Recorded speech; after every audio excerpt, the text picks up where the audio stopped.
Hey, Kyler here. Our aim for this show is to throw a dart right in the bullseye of what it looks like to leverage every opportunity that life throws at us. I hope you find value in today's episode. Hey everyone, welcome back to the Leverage Life Show. I am Kord Offenbacker, joined with my co-host, brother, partner in crime, ping pong partner, Kyler Offenbacker on the other side of the screen. We're excited to have you back as we look at what it looks like to leverage every opportunity life throws at you. I'll let you in on a very kind of embarrassing secret about myself. Kyler knows this because, he's my brother, but of course, I was an athlete growing up. We both were. We got to play college baseball, all the fun stuff. But I'm also a big fan of the arts. I don't know if that's embarrassing or makes me eclectic. I don't know. We'll see. I love art. I love music. I love poetry. I'm kind of the storyteller type. I did musical theater in high school, which looking back on it is super embarrassing. But the reason I tell you this is because I wanted to read to you an excerpt from one of my favorite poets, Rudyard Kipling, I believe is how you say it. I know there's some different pronunciations. But anyways, this is from his poem, The Elephant's Child, and I'm sure you've heard it before or maybe heard someone, a friend of a friend, quote this before. But I'm using it to set our frame for today's episode as we talk about our technical niche, premium finance life insurance. So this is what it says by Rudyard Kipling. I keep 6 honest serving men. They taught me all I knew. Their names are what and why and when, and how and where and who. I'll read it one more time. I keep 6 honest serving men. They taught me all I knew. Their names are what and why and when, and how and where and who. This is the man who gave us the Jungle Book. But it turns out he gave us one of the best frameworks I've ever heard to learning anything, especially things that seem complicated. But when you put these 6 honest serving men to your benefit and you employ them in your own business or personal life, these questions, they cut straight through the noise, and they're not that fancy, but they cut you right back down to the very basics of what you need to know. So they're what, why, when, and how, and where, and who.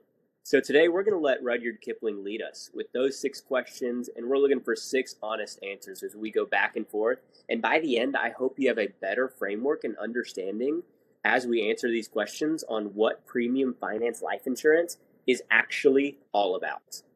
Yeah, and it sounds kind of complex, just talking about bank premium finance, but just to give you the thought flow for today, here's how we're going to break it down based on, what Kipling is talking about, the what, why, when, how, where, and who. So the what is bank premium or bank finance life insurance. Why would anyone do this instead of just paying the premiums themselves? When does the strategy actually make sense, and when does the loan actually get paid off? How does the money actually move? Where do the risks live? And finally, who is this actually built for? So we're going to talk about 6 questions, 6 answers. Let's dive into it and look at what this actually looks like to leverage life insurance. So the first serving man, Kord, is what? So let's start at the ground level. Most people are familiar with the basic concept of life insurance. We've talked about it before in previous episodes. You pay the premiums, you die, your family gets a check. It's that simple. What it is, and we're going to talk on a basic level of an index universal life policy. You can do this with other types of life policies, but for our purposes today, we're going to talk about it as an index universal life policy, and we're going to talk about it as it's owned within an irrevocable life insurance trust. There are different ways to do this, and we're going to talk about, there's different key players involved in how we structure this, but for our purposes today, that's how we're going to talk about it. So with an IUL, an index universal life policy, specifically, there is cash value growth tied to some sort of market index, typically something like the S&P 500. But this cash value is not just a number on a statement. It's actually a working asset within your life policy, your portfolio. So you can actually borrow against it. You can pull income from it in retirement, tax-free, if you will. And you can actually use it as collateral. So an IUL isn't just insurance, but it's actually a vehicle with tremendous amounts of flexibility. And just like any vehicle, it really matters a lot where you're trying to go and whether you've actually got the right driver involved. I really like the way you said that, Kyle. I want to harp on the vehicle moment for just a second and the way you just described that, because I think that right there is the reason people can get so confused about this type of product or this type of permanent life insurance, and even other life agents. It's just kind of hard to wrap your mind around, okay, what problem is this actually solving? Is this, am I boiling this down to just pure insurance, where is the death benefit good enough, like if I die? But this is more so, like you said, a vehicle. It's a wealth strategy. It's a vehicle we can put into place, and as long as we have the right tools in place to solve very specific problems that come up in our lives, that actually helps us out with the why question. Because we talk about this all the time, and especially with clients, we want to see what type of insurance is actually going to solve the right types of problems, and it all depends, when we break that down. So let's go to that second serving, man, because that keys us up there. It's the why. Because I'll be real, the very first time I had ever heard of this before, the first time we had heard about this, I'm thinking, this feels complex. I get maybe we can break it down, make it more simple, but why does this even matter? If someone is wealthy enough, if they hit those benchmarks to even qualify for a strategy like this, okay, so why on the earth would they actually need the bank's help to pay for the insurance? Why not just write the check? I mean, that was where my mind went first. So, Kyler, why don't you break that down for us a little more? Like, here's the deal, right? The top 1% of people are smart, they're strategic, and they understand something called leverage, which is everything that we're talking about with this show, the Leverage Life Show. And if they keep their cash working for them, whether it's a business owner, a real estate professional, and they can leverage someone else's money to acquire another asset, that's going to pique someone's interest that understands leverage. And a lot of times that's going to be people that own businesses. Like I said, the real estate professionals, especially real estate professionals, they really understand leverage. And anybody that's wealthy is just really going to understand that kind of concept. And the people that qualify for premium financing are, like I said, it's the people that have, they've got businesses that really have illiquid assets, whether that's real estate portfolios, different investment holdings, businesses. You've got these people and their net worths are typically quite large, but sometimes their available cash on hand might actually be a little bit tighter than you think. I was actually talking to a business owner the other day, and he laughed and he was telling me, he's like, man, I'm a millionaire on paper. It doesn't feel like it though, when you actually look at the bank account, because it's all tied up in different things. And that's not necessarily a bad thing, but it is the reality for a lot of people. And even when they do have, if you did have the liquidity, pulling it out of working deals to pay for insurance premiums, that has a cost to it. That's money that they could be using elsewhere to get a higher return, whether that's a real estate deal or some sort of business acquisition if they're wanting to grow their business. And they don't want to just cut a check for an enormous amount of money if they didn't necessarily have to, just to buy the millions of dollars of life insurance that they actually need. And so a lot of times it's more advantageous and smart to use other people's money to fund things that are going to be for wealth transfer and legacy planning. Yeah, that makes a lot of sense, especially when you put it in like the real estate idea, because that is one of the first people that comes to mind. Of course, you see a lot of high net worth people across multiple industries leveraging this concept, but you're right, it's the exact same reason a real estate investor isn't just going to pay upfront all cash for every single property if they could. I mean, yes, there are cash buyers out there and they exist, and that's a big part of their strategy, but they're not going to do that for a huge multifamily property or maybe an industrial property or something like that. Because why would you tie up why would you tie up 1 million in a house when that 1 million could be the down payment on 5 cash flowing assets, and they're all putting more money back into your account and they're appreciating at the time as well. That's what I love about this concept here. It's the bank's money is actually freeing your money up to work harder for you. And that's what we want. I mean, especially a higher net worth individual, they want their money working hard for them. That's a Robert Kiyosaki idea. It's you want your money to work hard for you. You keep your money in your deals. It keeps working hard for you and not the other way around. That's so good, Kyler. Well, that's just everything. That's what leverage is in a nutshell. That's the leverage logic, if you will. And instead of paying $400,000 a year out of pocket for a massive life insurance policy, let the bank fund the premiums for you. You pay the interest, and what's typically that it's going to be it can be a fraction of the full premium cost, of course. And in many cases, it actually can be tax deductible depending on how it's structured, of course. But your capital stays deployed in your businesses and your deals, and the policy will just keep growing and growing and growing, and it's an asset that you can use later down the road. And nobody is looking at someone getting a mortgage and saying, why didn't you just pay up front for it all in cash? Because using the bank's money to acquire an appreciating asset, it's just smart math. If the numbers make sense, then it makes sense to do it. I mean, that's premium financing. You could say it's the mortgage that funds your legacy. I don't know if we can say that, but I think it sounds good. That sounds good. I'm actually going to steal that line. But yeah, that's the why behind what we're talking about. And it's not because the client can't afford it. It's because their capital is better deployed elsewhere. And the bank's money is going to be cheaper than the opportunity cost of pulling their own money. Yeah, that makes so much sense on the why, and I think that keys us up and puts it on a tee to talk more about the how too. Okay, so if why is really about that concept of leverage, like you're describing, Kyler, let's just break down maybe how the money actually moves, maybe some key players, because that's going to be an easy question that comes up once we understand, the what and the why. It's okay. I still don't understand, how does this actually break down, which is Kipling's third serving man. Let's walk through the actual mechanics. Okay, who's involved, Kyler? How do we go about structuring this in a unique way? And then what does each party maybe actually contribute into the process in premium finance life insurance as well?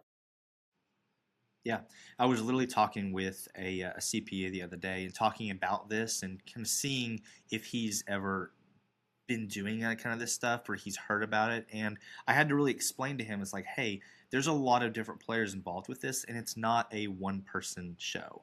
And if there is somebody out there that it's saying it's a one person show where they're doing everything themselves, I would probably steer away from that person, because you have to have a team, and the more eyes on this kind of stuff, the smarter it is going to in just structuring the deal, structuring the thing, but also it has a higher likelihood of success because there are risks involved to it. But yeah, let's talk about the first key player. And really the first key player is going to be the actual person that's insured. It's the person who has the policy. You're the person that he has to actually qualify. And I want to be direct here. This is not a strategy for everyone. I'm going to say it again. This is not a strategy for everyone. Really, there's really only 2% of the population that actually is probably going to qualify for this. And the reason is because we're typically talking about someone with a net worth of 5 to 10 million plus dollars, and they have to have strong consistent income of $300,000 or more.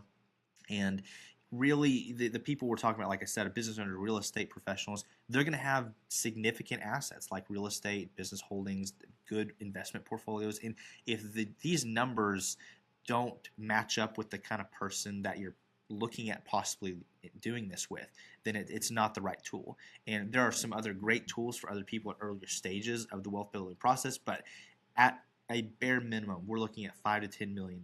And I know for a fact, I mean, there's different carriers like life insurance companies that will, of course, do these policies, but one specifically that we will work with, they require 10 million. They won't do it if it's like 5 or 8 million. That you have to have $10 million net worth. And they just want to make sure that is the right kind of person in order to actually make this strategy work efficiently. So the second player is, of course, the life insurance company. I just mentioned that. So the carrier is obviously involved. And depending on the case, I mean, we're talking about, policies with death benefits of 20 million, 50 million, sometimes upwards to $100 million, right? The one we did, they were, I think it was around 70 million. We just did one for, some different tax and CPA professionals, and they both had a $20 million policy. And it's going to be just different depending on every person's situation, but the policy design is absolutely critical. And we have to structure this in a way that has high cash value growth.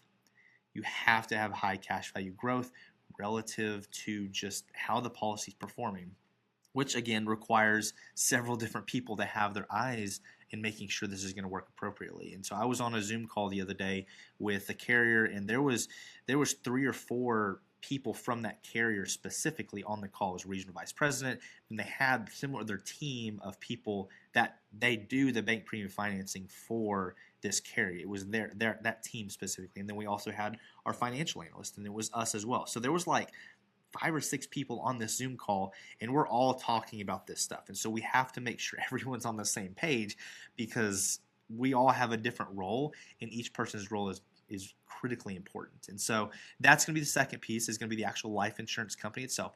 The third party involved is the lender, the bank. We use a bank finance specialist, and he has really, really good relationships with investment banks specifically. So we're not talking about your local mom and pop banks, and just whatever, right? These are going to be investment types of banks like Wintrust, and we're going to talk. There's different other banks that you can do this with, but the people that are working at these banks, usually these people are going to be your higher level, pretty smart people when it comes to designing things. Like, these are your Harvard grads. These are people that are, really, really smart. And so they know what they're doing when it comes to the lending aspect of these types of policies. So they are the experts. So the lender is very, very critical in making sure that we structure this appropriately. And a lot of times, sorry, go ahead, Kord. No, I was actually just going to jump in real quick before we get into the fourth key player. I was talking to a financial planner buddy the other day. We do a lot of business together, and he asked me that same question. Can I just walk into any old bank here in town to some guy, and they'll give me a loan for it? But what's funny is, if he were to do that, there's a really strong chance that lender will have no idea what he's talking about. Because this is for such that, top 1%, that even some of the players we've spent time with, they're not familiar with it. So that's why we have our team of experts that we have to have in order to make sure everything gets done correct. So yeah, the specialist that you're talking about, Kyler. Yeah, absolutely. You've got to have the team. That any time that I talk with CPAs, attorneys, the actual person that we're looking at doing this with, that's one of the very first things that I will say to them. It's like, hey, this is not just me. Okay, we have several people, several set of eyes, several professionals that this is not their first rodeo doing this. And we have to make sure that everybody's on board and we're in your corner to make sure this strategy actually works. And one thing I was going to say with the lender too, before we move on to the fourth player, Kord, and I know you're going to talk more about that, is in the lender, you're going to have to, the client themselves is typically going to have to pledge some collateral. And there's different ways to do that. And, I'm not going to go too specific, into the why, but basically, in the early stages of the policy, the cash value and the loan value are not going to be equal numbers. There's going to be a deficit on the cash value because the loan is typically going to be more. As the policy keeps performing, it's going to raise the cash value. But in the early years, you're going to have to pledge some collateral. So anybody that's a lender, that they're going to understand that specifically, and especially anybody that understands leverage. They've worked with banks. They understand what collateral is. There's different ways to pledge collateral. But in general, that's one thing that the lender is going to have to require, and also why that the client has to be comfortable with leverage. They have to understand that there are risks involved. But once there does come a point where there may not be any more collateral, of course, because the cash value has grown significantly to overcome the actual loan itself. But one thing I will mention too, and I was talking with a lender specifically the other day about this, and one thing that we always do is inside of the loan documents, we have to have specific language that the bank will release the collateral. It is very common for a lot of banks to hold that collateral hostage because they don't want to let go of it. So when the time comes that we can actually pay off the loan, there has to be actual writing saying that the collateral will be released. And I was talking with a mortgage, it used to be a vice president of a bank actually, about this kind of stuff, and he was making sure that that was something that we knew within the loan structure, that we had that specific writing, because sometimes your local banks, they'll be like, oh yeah, we'll release the collateral, but it's just more of a handshake kind of thing. It's not actually written down, and that's not how we do this stuff, right? We need to have this stuff very, very specific in writing, and that's always something that we have to make sure that is in place. And those are like the really, really small details. It seems like a small detail, but it's a big thing, of course. And so we've got to have those details in place, because things like that are the things sometimes that can make these different structures, I don't want to say go south, but they can kind of sour it a little bit. So we need to make sure we've got all those things taken care of. You're right. It is that level of detail, that level of care that needs to be put into something like this, so it ensures the client or the insured actually has the most flexibility within this policy as well. It's accomplishing the goals they need to accomplish. Which brings me to the fourth key player. It's the Irrevocable Life Insurance Trust, or the ILIT, which could be, depending on the situation, a need or not so much of a need. As we always say, it depends on what problem needs to be addressed and needs to be solved for the specific person. So I'll give you real high level just example, and Connor and I, we've seen this before, of course, but let's say someone is putting this into play as an estate planning strategy. Like, they might have an estate tax problem, which it was just raised to $15 million per person, I think, in the last week or so. And that puts it at, what, $30 million per household if they're married. So if they're north of that, they're going to get hit with some estate taxes. And that can always change depending on the range as well. And the reason I'm going into this, of course, is that is an example of why someone would need an irrevocable life insurance trust. And how we go about doing that is we actually put it outside of the person's personal estate. It sits outside where all of the personal wealth actually lives, where all of the business wealth and dollars actually are. And that is crucially important, because it means when you die, the death benefit does not get swept up into your estate and hit with those estate taxes or hit with those problems. It passes to your heirs, that the money and the death benefit from that irrevocable life insurance trust that owns this policy, it goes to the heirs fully liquid, fully tax-free, to cover those specific problems. So that way, you're not scrambling. The family isn't scrambling, wondering how they're going to pay off this debt, but instead, they already have the leverage in place. They're fully liquid, and there's no illiquid wealth like you talked about, Kyler. They're not going to have to force sell any assets. They're not going to have to liquidate any accounts that don't need to be liquidated yet. They're not going to have to force sell a business and give someone else a good deal when they can still use that as leverage in their own. So those funds, that they can be used to pay whatever actually is necessary. And for that example, it might be estate taxes, but that's an example where an irrevocable life insurance trust would be a helpful addition in the structure of this policy. But it also depends on the type of goals, which, as we're talking with people, we can determine whether or not that's necessary, or whether or not that it's needed to be within the personal estate for other issues, like having more flexible options. And I think that, you're talking about like the estate planning aspects of it. So we're not attorneys. I don't want to be an attorney. And we have specific people that are estate planning attorneys that we will collaborate with. And like, they know all the ins and outs of the different types of avenues that are possible. But like you said, an irrevocable life insurance trust is one avenue that is a possibility, and it doesn't always have to be that way depending on the needs of the person. And so, Kord, let's talk about the fourth serving man. When? Tell us a little bit more about that specifically.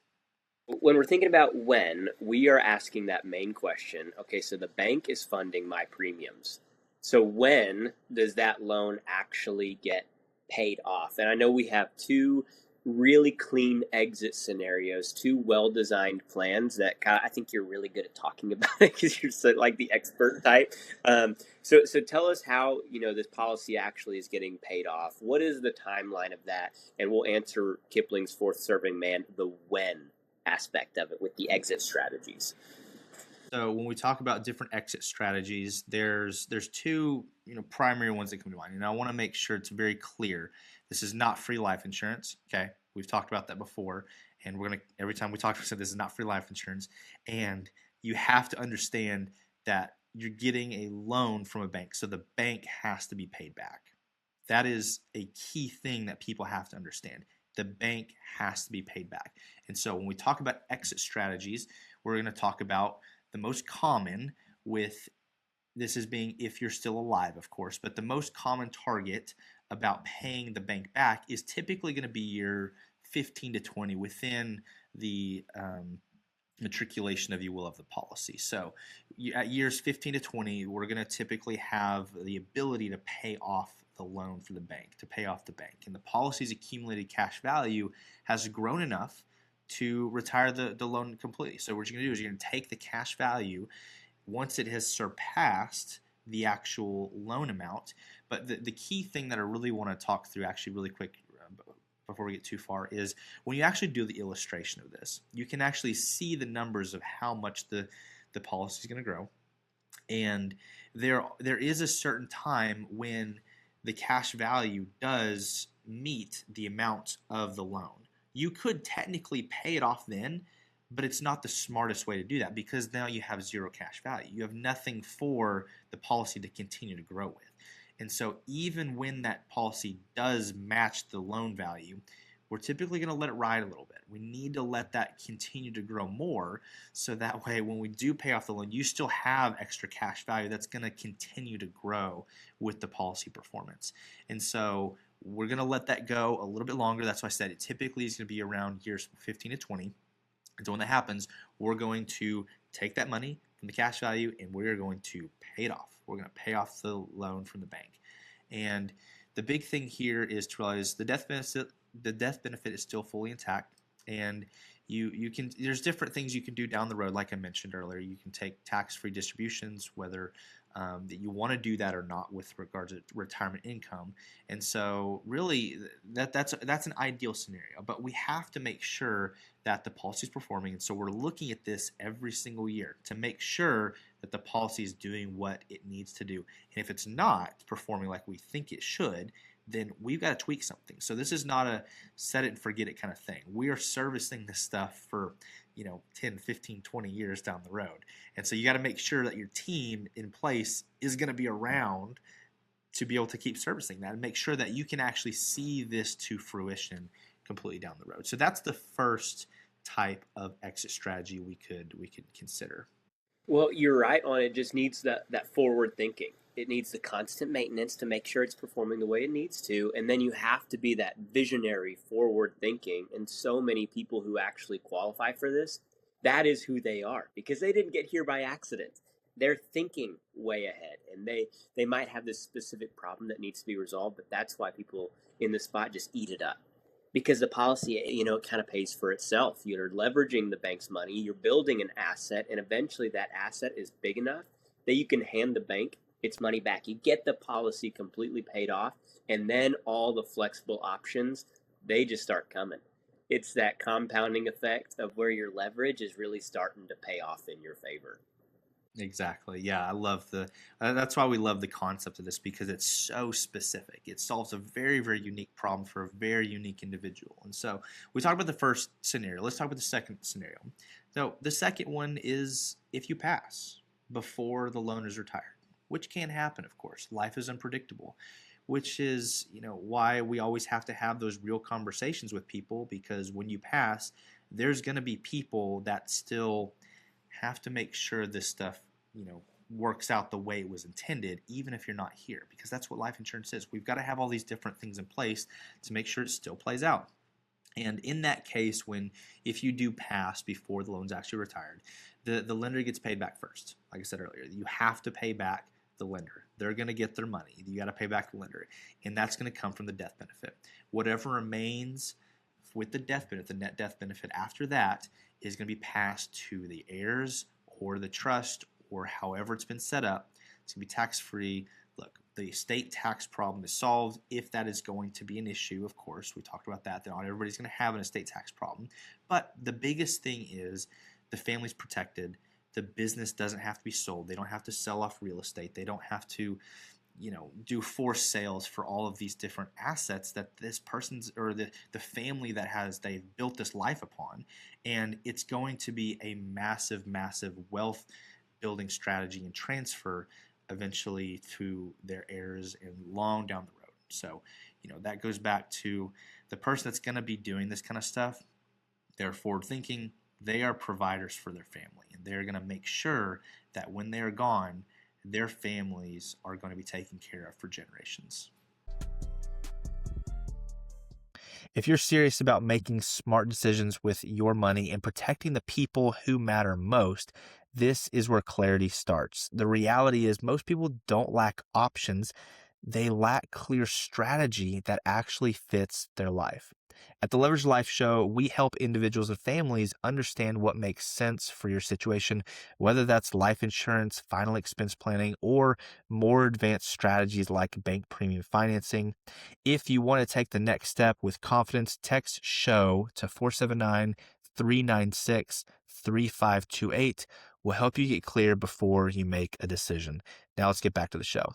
What sounds amazing to it, it's almost, oh, is this too good to be true? Can I get the life insurance I need, not have to pay the premium, someone else pay it for me, I pay the interest, and still get the growing cash value and the death benefit I need? That actually is possible. It's not like a too good to be true scenario. And yes, there are risks involved, which is the fifth serving man, but we all got to be in on it. I think I'll just repeat that, what you said, Kyler. It's just that team approach, getting everyone in the same room together. No man is an island. It's so hard when people grow to a higher net worth. Maybe we feel the need to be more isolated, but that is only going to make things harder. It's only going to complicate problems. I mean, it's that classic saying, mo money, mo problems. no man, no man is an island. We need our team of experts together working on this so you can have the maximum benefit to your wealth. But of course, we can talk more on that. Let's go to the fifth serving man. Where? So we can just keep it very real, very transparent all the time. And we're going to discuss where the risks are within this structure. And we're never going to encourage someone to come in on this without understanding the risks and how we actually mitigate them. So we see our three main risks. Kyler, I'll let you talk about them, but we've got the interest rate fluctuation, we've got collateral calls, and then we can't just assume the policy's performance with some assumptions there. So Kyler, what are those three risks? Break them down for us. Sure. Yeah. So let's talk about the three different risks that are at play. So risk one, we've got interest rate fluctuations. So you've got the interest that you're paying to the lender is typically going to be a floating rate. So it's going to be depending every year. It might be a little bit different. So right now, as in, just March of 2026, rates are actually starting to go down a little bit. I just talked with a finance professional and with that deals with these specifically. So rates are typically going down. So it's actually going to be a little bit cheaper compared to what it has been the past few years. But interest rates specifically on performance, the policy performance, rates can go up, rates can go down, they can go different directions. And so you've got to be able to look at these interest rates and be able to understand that is a serious risk that is involved with that. And so that is going to be the first big risk that we have to be looking at. And when we talk to our finance or our bank premium finance analyst about this stuff, we typically have to conservatively map these types of structures out to make sure that we're not being too aggressive with it. We want to be conservative because it's a real possibility for these interest rate fluctuations. And you have to stress test it first with those potential market fluctuations to ensure it still works correctly, because no one wants to overpromise and underdeliver. We will always want to make sure it's done the right way ahead of time. Just on the risk one right there. Yep, that's exactly right. And yeah, which kind of leads into like risk two. So we'll call this collateral calls. And so we talked about that earlier, where there's going to be a discrepancy between the actual cash value and then also the loan. And so you've got to post some sort of collateral. And we talked about when you've got to have specific terms within the loan agreement to make sure that the bank will release the collateral. But at the same time, if the policy is not performing the way it should, or if it's underperforming, the cash value might not, satisfy the lender's requirements. They might have to need more collateral. And I have seen that happen before. And, sometimes I would say most of the time it doesn't seem like it's that big of a deal, but to somebody it just means that the policy is not performing as well as it could. So that's okay. We just need to rework it in some different way. And I have seen it where the client's actually going to have to post more collateral, and so sometimes that is actually going to front some cash to make sure they've got collateral and to make sure it works. But that's a real thing as well. So collateral calls are going to be something that is technically a risk, but at the same time, as long as we've structured this appropriately, then it's not my biggest concern up front, because we're typically going to see this, work out hopefully the way it should, because we've stress tested so much. And you still get that benefit of not having to stroke that huge check at the beginning. Even if that collateral call comes up, it's going to offset itself, and you are actually going to be in it for the reason you got into it in the first place. You know, more liquid cash for you to work in your deals, less money up front, and that continues to stay true even if a collateral call comes. But let's go into that third risk, just those policy performance assumptions. Why do we even put that as a risk on here, Kyler? Because I mean, you can't force performance. The market is volatile. It's going to change, and we've got to look at historical averages of returns, and we can't be too aggressive in our illustrations with this, because if we are, then we're just going to be let down, because we talk about interest rate fluctuations. You can't predict how the world is going to be, and so there's different factors involved, and so we have to be able to be relatively conservative, and we can't force performance on something that is an unknown. But that's also, like we said, we track and how the policy is performing, and we evaluate it each year, and that goes back to, we've got to have the team in place to make sure that you can see this thing to fruition. Man, I wish I could force performance on things that are unknown. That's really well said. I like that. I like that a lot. I'm going to steal that line from you. So let's sum up the risk picture before we jump into our last serving man, the who. This is a powerful tool in the right hands, for the right person, with the right team, and with the right design. That's the key right there. It's a powerful tool in the right hands, for the right person, with the right team, and with the right design. So I don't want anyone listening to this to hear these risks and they automatically think, oh, I don't need to do this. No, I need to completely back out. I don't want any risk involved. No, that's not the case. We just need to be reminded of how leverage works. And the person who is interested in this is already comfortable with leverage, already confident with some calculated risk. You look at underwriting things all the time in deals and businesses and acquisitions, it's the same thing. We're trying to solve what those problems might look like on the front end, and we use leverage as the means to be able to do it. So let's look at who this is built for, our sixth serving man. Love Rudyard Kipling. He is helping us out so much today. This strategy, like you said, Kyler, is not for everyone. So who do we need to build this for? We've talked about this a little bit, and I'm just going to hit home on this again, because these are qualifiers to make sure someone can actually do this. Okay, so minimum 5 million net worth, ideally probably 10 plus more. Okay, we've got to make sure that you have the net worth that this is going to actually be beneficial for. We want to have somebody that has $300,000 annual income, and that's not going to be just a one-off, like, oh, I had a great year kind of thing. It has to be consistent. You have to have showed that you have good income over the course of several. Like, it's not just a one-time thing. It can't be a fluke. This has to be something that's very stable, and that this is going to be working for somebody that has these specific qualifications. And when we talked about real estate holdings, these are the type of people that have real estate stuff. You've got cash appreciating assets. You have strong investment accounts. And so let's put two profiles on the table, Kord, and so you can really see like how this is actually designed, or not being too specific, but just two examples of how this may play out.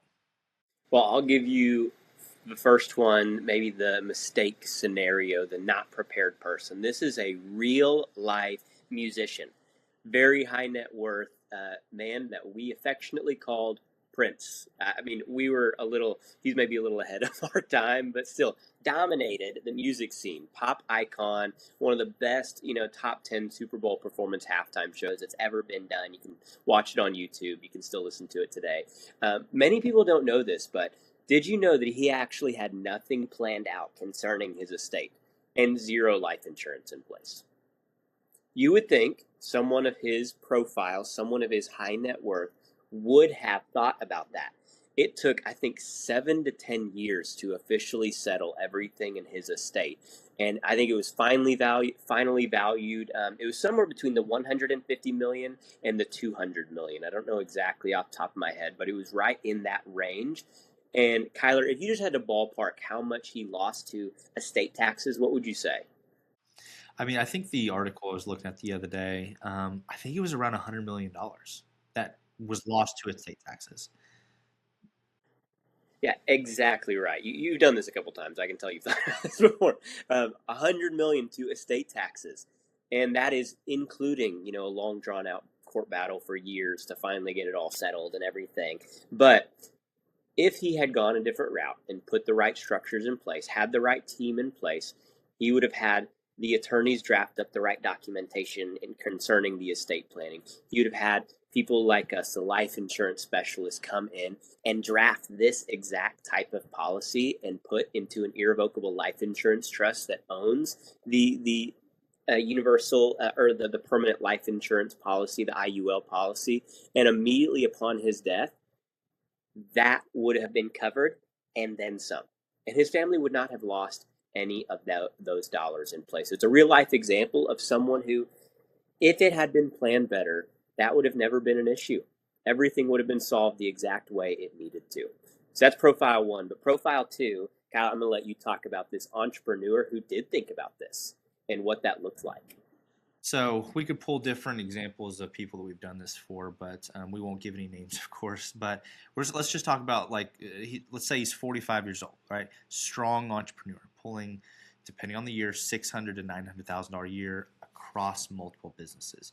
He's maxed out lots of different retirement accounts, and the thing about these accounts is that most people don't fully recognize is until it's too late. Like all of the money that you've put into these accounts, it's really not yours yet because you haven't retired yet, and it's pre-tax money, and so that the government has a claim on it when you pull it out of retirement. You're going to have to be paying taxes on these dollars, and so that's just going to set the stage of the person that we've done this for. It's 45 years old, strong entrepreneur, really strong income, has a significant net worth. And this is the type of person that is an ideal person that we were going to be able to do this for. So let's say that retirement account says 3-5 million on it, but let's say it's 3. The real number on that, it could be more like a little over 2 million. After some taxes are in place and when those taxes come to account. So that's assuming nothing changes in terms of rates between now and then, but that's not a bet I want to make. I'm not going to go into that, of course, because we're focused on the life insurance side. That's a problem, for the others that are helping out in this scenario as well. Yeah, exactly. So he wants a bucket of retirement income that's genuinely tax free. So with an IUL, an Index Universal Life Policy, that's well designed and funded over the course of 15 to 20 years, you can do that, right? You can build up a cash value, and in retirement, you can take this tax-free income out of it. So he's not in retirement yet, but it's going to be there in the future. And the death benefit ultimately is going to stay intact, and it's going to repay the loans if he does, of course, pass before then. And it's essentially a private, liquid, tax-free pension, I guess, if you look at it, but you control it with flexible options. And so it's going to be instrumental in this person and their family's life and his legacy that he's going to pass on. And there's so much flexibility within that as well. And even if we just looked at some of the numbers here, we love looking at the numbers to make sure things are done right. Instead of stroking that check for, say, $400,000 or up to $1 million for the life insurance you need, you could actually just pay the interest, like we're describing in this structure of, say, $25,000 a year or $35,000 a year. And that could be the amount of interest you're paying. That example about the CPAs that we've been working with, Tyler, they're paying, $10,000 a year in interest for the $20 million of life insurance that they need. And outside of collateralizing the loan, that's the out-of-pocket expense. And I mean, talk about leverage there. You're leveraging some serious money from the bank to pay these hefty premiums, and you're collateralizing it and really paying off the interest, and in some cases is tax deductible. This is just what can be done and the flexible options within this type of structure. Yeah, there's so many benefits to all this stuff. And really the capital that he would have used to actually go and pay the premiums, that money is able to be, it can stay within the business. He can get returns from it. But let's be real. That money that I know what he's going to do with it. He's actually going to go buy more real estate. That's what he's going to keep doing what he does best. He's going to go make money. And he may go buy more real estate. they're in a business acquisition mode right now, so they're probably going to go try to buy some more businesses and stuff. But at the same time, that is going to be significant in the ability of what he wants to do with the money. He can use that money to better and be a better steward of it in a lot of ways. And you're not really choosing between building the business and building retirement security with these kind of things. Premium financing lets you do both simultaneously, and there's so many benefits to this stuff, and we're just kind of scratching the surface with all the stuff you can do. But these are some really cool things that we've been able to do with several people. I think last thing I'll say before we jump into our action step, our measurable from today's episode, and give everyone something to take with them, is it is that same principle as that real estate leverage, as that business acquisition leverage. You have that smaller out-of-pocket input for the larger appreciating asset being built on the outset of it. It's just a different vehicle, and especially when it comes to life insurance, this is a necessary vehicle. It's not like you don't need life insurance. Everyone needs life insurance. So why not get creative? Why not use a proven regulated strategy that in this case is another vehicle that generates tax-free income and comes with the death benefit involved in it as well. And that's a hard combination to replicate in many other places in the financial world. So let's recap, Kyler, and give everyone something to take with them. And before we do the action step, let's remind ourselves of Rudyard Kipling's 6 Serving Men, and we will thank them for they did their job today. And let's just run it back real quick. We can do the highlight overview 30,000, the what, the why, the when, the how, the where, and the who. But thank you to Rudyard Kipling helping us out today. Absolutely. All right, so the what, a permanent life insurance policy. It's a financial vehicle that builds cash value, and it's not just a death benefit. Why? Because you can keep your capital deployed in deals instead of writing massive checks to the life insurance company. When? The loan retires typically around years 15 to 20 via the policy's cash value, or if you pass away, via the death benefit. How? The bank funds the premiums, you pay the interest. Typically an ILIT can own it. It's going to be outside of your taxable estate. Where? The risks live in floating interest rates, collateral calls, policy underperformance, and really execution complexity. You've got to have the people involved to make this thing work. Who? This is for high net worth individuals with $5 to $10+ million net worth. They have to have strong income. A lot of times they have illiquid assets and an estate or retirement income problem that they are willing or that they want to solve specifically. Just 6 questions with 6 fully transparent answers. I think Kipling would be proud of us today, don't you say? Absolutely. So here's our tangible for today. Sit down and ask yourself one question. What happens to my estate, my business, my real estate, my assets when I die? Who's actually going to write that check? How long does it take? What gets sold if you do have to write a check to pay estate taxes?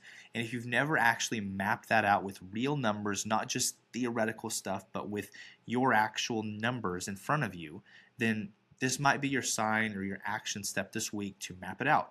Call your attorney, call your CPA, talk to us. Let's figure out what's liquid and what isn't, what taxes will be present, and ultimately, who will carry the load of all of these types of conversations when I'm not around. If the numbers reveal a problem worth solving, you need to find a specialist and ask them to help you with a design similar to like what we've been talking about.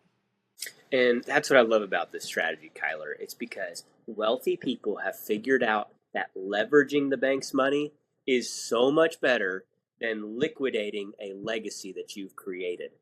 We don't want to get to the end of our life or realize when these things come calling that we haven't actually planned as well as we could have. So that's what we hope to reveal as we're sitting down with people just in an initial discovery call. Like, hey, is there even a problem that's worth solving here? And it all just depends on your scenario. So as you go out and you work hard today and you are doing what you do best, reinvesting your money so that your money works hard for you, go out and leverage every opportunity that life throws at you today. I'm Kord Offenbacker, joined with Kyler Offenbacker on the Leverage Life Show. If you found any value at all in our niche today, although it's really niche, give us a like and subscribe to our channel. We'll have more videos like this breaking down even more cases and numbers in the future. And we look forward to having you join us then.